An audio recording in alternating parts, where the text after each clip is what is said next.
Good day to all of you. I'm sitting here with my very, very dear friend, Scott Shay. Scott Shay is the chairman of Signature Bank. He's a philanthropist. He's an active member of the Jewish community. He's an author who recently released a book titled In Good Faith, which tackles head-on the issue of faith and business. And it's a fascinating read, and Scott is here to talk about his book, to talk about his view of how business today can enhance ties between nations and places and communities. So it's good to have you here. It's a pleasure to be here with you, Ido. So Scott, please tell us about the book. What prompted the writing of the book, what it's about? Tell us about the book. Well, it was a 5-year project. Basically, I was OCD to working on this book because I think that we have lost track of core principles that brought us to this place of being in Western civilization. And we take for granted, like a cut flower, how faith and how monotheism brought us to a society that can interact together, societies that aren't constantly at war with each other. And I was witnessing the rise of the so-called new atheists, who I fear are really purporting a whole set of theories, structures that could really undermine society. And what I wanted to do in the book was to identify what I think is the core problem in the world today, which is idolatry, which is what the whole Bible came to overturn. And idolatry, importantly, people think idolatry is bowing down to statues and the like. But really, idolatry is much more dangerous. And the Bible's clear on it. It's a set of lies about power. It's about ascribing superpower and super authority to finite beings, people, natural processes, and the like. So we may have thought we're about to be at Passover. We may have thought that we licked the God King Pharaoh 3,800 years ago. But the whole 21st century of Stalin, Mao, Pol Pot, Hitler, the Assad family, the Kim family, they used the exact same tropes as Pharaoh did. And even on a small basis, people like Harvey Weinstein, and Charlie Rose, and Eric Schneiderman, they set themselves up as idols in a small way with super authority. And so my book is about identifying that, calling it out, and then how we can work to create a society that's a more just society. I don't care whether you're a believer or a non-believer. That's what I'm trying to do in my book. Just the Pittsburgh Post-Gazette actually made that their lead opinion piece the Sunday after the Tree of Life massacre. Anti-Semitism is from one perspective, very complicated. From another perspective, it's actually sadly too simple. Most forms of racism denigrate the subject. Unfortunately, racism against African Americans, against indigenous peoples, gender put-downs, and the like. The thing that makes anti-Semitism unique is that it's not just about putting down Jews. In some degree, it's about ascribing, again, a superpower, a super authority to Jews. That's what the whole hoax of the Elders of Zion was about, is saying that Jews are behind everything. Accusing them of world domination. World domination, or having powers, or having groups that can manipulate the rest of the world. Even when they were completely powerless. Correct. We're the only people that, whether we're rich or we're poor, we are denigrated in a certain regard. So what the colonizing Europeans tried to do in Africa was not to assume that the Africans had superpowers. They assumed they were inferior and that it was the white man's burden. But here, you have it both ways.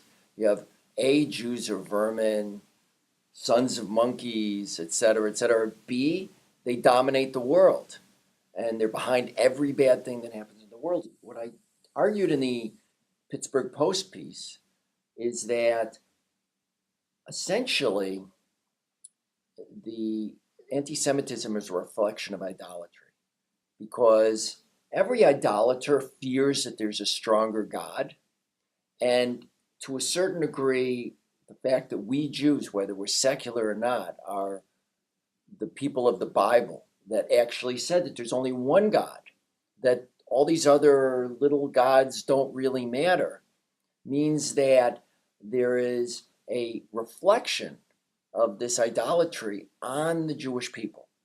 And so there's a sense that, well, if my God's bigger, if my white supremacist God is bigger, or my communism is bigger, I need to destroy, the most powerful God.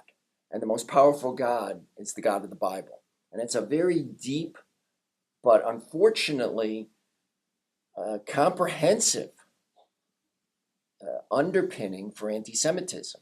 It's essentially a fundamental rejection of the Bible and of biblical values. We need to actually, again, explain why those biblical values are so important. It's not just about us Jews. It's actually about all of society. And that's why anti-Semitism is the canary in the coal mine. Because once you start undermining biblical values, like Hitler did, like a whole bunch of other despots did, that's when the real horrors start. So the social glue basically vanishes and the society implodes and collapses into itself. It's a fascinating analysis, and thank you for sharing this with us. Well, I just say one other thing. And sometimes one tribe, not the Jews, then dominates everyone else. But it either culminates in civil wars or in one tribe, whatever it be, throughout history, dominating everybody else and essentially being the imperial power. Which is a beautiful segue to my next question, because we are here in the studio of the Charney Report. You knew the late Leon Charney, and his widow, Tilly Charney, fellow philanthropist, is doing many things. But one of the things that she's doing, she's in the process of establishing at the University of Haifa in northern Israel the first ever international forum on new diplomacy. It's called the Leon Charney Forum on New Diplomacy. And this forum, the purpose of this forum is to educate people about the new way of the world. You spoke about tribalism. Obviously, tribalism is one of the human reactions to information overload, right? What do we do when we're bombarded with information? We tend to retreat to our own familiar, comfortable, cozy tribe.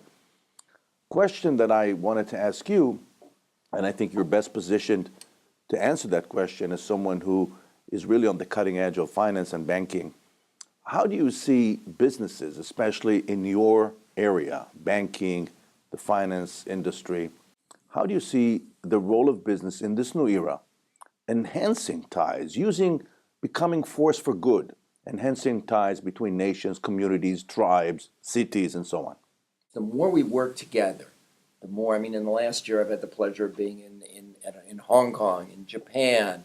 I've been to South Africa, to the UK, to Europe, other parts of Europe.